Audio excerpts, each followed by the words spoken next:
Haleluya, haleluya, haleluya. Salam saudaraku, Ratapan 3 ayat 22 sampai 23. Sebab kebaikan Bapa Yahweh itu tidak pernah berhenti, rahmatnya tidak pernah berkesudahan, selalu baru setiap pagi. Kita kembali mengucap syukur, kita bisa bangun pagi kembali pada pagi hari sesungguhnya semuanya oleh karena kebaikan dan rahmat Bapa Yahweh di dalam kehidupan kita dimanapun kita berada saudaraku. Renungan KPI Mayim Kayim pada hari Minggu tanggal 30 Mei 2021 atau pada tanggal 19 Sivan 5781 yang merupakan kelanjutan dan pembacaan renungan Torah kita diambil dari kitab Bilangan 11 ayat 4 sampai 6. Dafar Elohim atau Dafar Bapa Yahweh berkata demikian. Dan para penghasut yang ada di tengah-tengah mereka bernafsu, hawa nafsu rakus. Dan Bani Israel juga berbalik dan menangis serta berkata, siapakah yang akan dapat memberi kami makanan daging? Kami ingin makanan ikan yang kami makan di Mesir dengan cuma-cuma. Akan mentimun dan semangka, juga bawang perai, bawang merah, serta bawang putih. Tetapi sekarang selera kami kering, tidak ada sesuatu apapun kecuali mana yang tampak. Saudaraku, perikop yang kita baca ini adalah tentang Bani Israel mengeluh, saudaraku. Dan bila kita sama-sama dengar bacaan yang sudah kita dengar tadi, saudaraku, bangsa Israel mengeluh tentang hubungannya, tentang makanan, saudaraku. Dan seperti yang kita ketahui, bangsa Israel sudah mendapatkan makanan, yaitu berupa mana. Setiap pagi turun mana, saudaraku. Kecuali pada hari Sabat atau hari Sabtu, mana itu tidak turun. Ini adalah menandakan kekonsistensian Bapa Yahweh dan tentang otoritas Bapa Yahweh yang turun pada hari Sabat, saudaraku.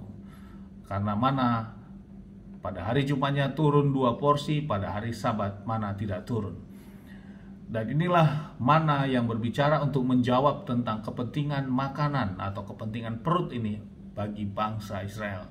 Saudaraku, yang menjadi renungan bagi kita bahwa kita juga memahami perjalanan bangsa Israel selama 40 tahun di padang gurun. Ini merupakan juga gambaran tentang iman saat ini, iman orang-orang yang percaya atau iman kekristenan saat ini seperti itu, saudaraku. Dan ini juga masih sama, saudaraku, hal bersungut-sungut terhadap kita tidak mau mengucap syukur dalam keadaan yang ada, saudaraku. Dan bagi orang-orang yang percaya ataupun orang-orang Kristen tanda kutip saat ini, saudaraku, dan hal ini masih sangat banyak terjadi, belum bisa memahami tentang kata ucapan syukur. Sesungguhnya bangsa Israel pada waktu itu harus sudah mengucap syukur, saudaraku, karena mereka sudah mendapatkan makanan mana. Dan lewat makanan mana ini mereka diproteksi, saudaraku. Mereka dalam keadaan sehat, mereka dalam keadaan baik, bahkan kasut mereka juga tidak rusak dalam perjalanan. Karena apa? Karena ada perlindungan dan kuasa Bapa yang menyertai mereka. Namun mereka tetap masih menginginkan suatu hal kenafsuan tentang makanan ini, saudaraku. Diharapkan dengan kita menjalani kehidupan kita saat ini, saudaraku, dalam penuh ucapan syukur ini harus benar-benar sungguh kita pahami. Mungkin saat ini kita harus bicara makanan, kita harus makan dengan sepotong tempe, saudaraku. Karena memang keadaan keuangan atau ekonomi kita seperti itu. Tidak masalah, saudaraku, kita lakukan itu. Karena kitalah yang tahu di tengah keluarga kita masing-masing, saudaraku. Ataupun kita harus makan nasi atau makan kerupuk. Bahkan satu hari kita tidak bisa makan 2 kali atau 3 kali. Kita hanya mampu makan satu hari 1 kali. Kita harus tetap mengucap syukur, saudaraku, dengan keadaan seperti itu. Yang menjadi kekuatan bagi kita, walaupun kita masih mengalami seperti itu, namun kita dalam keadaan baik, saudaraku. Kita dalam keadaan sehat. Dan kita tetap terus berjuang, kita mau bekerja dan mau berusaha. Inilah menjadi karakter-karakter yang harus kita tanamkan. Dan kita tidak mengeluh, saudaraku, untuk menginginkan suatu kebutuhan-kebutuhan yang melebihi daripada apa yang kita dapatkan dalam pemasukan, tentunya keuangan di dalam kehidupan kita. Inilah yang artinya kita harus mengucap syukur dan mampu mengatur hal ini. Dan tentunya gambaran bangsa Israel saat mereka mengeluh seperti ini, saudaraku, tentu ini merupakan contoh yang tidak baik dalam hal kita menjalani kehidupan kita sekarang ini, saudaraku. Karena yang utama adalah proteksi Bapa Yahweh yang selalu menyertai dan melindungi kita.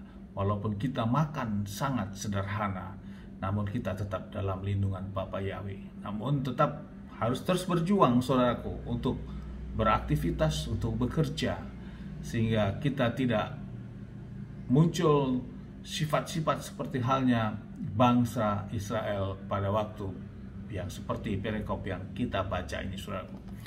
Saudaraku, di dalam 1 Tesalonika 5 ayat 18 berkata demikian, mengucap syukurlah dalam segala hal, karena inilah kehendak Elohim dalam Hamasia Yesua bagi kita.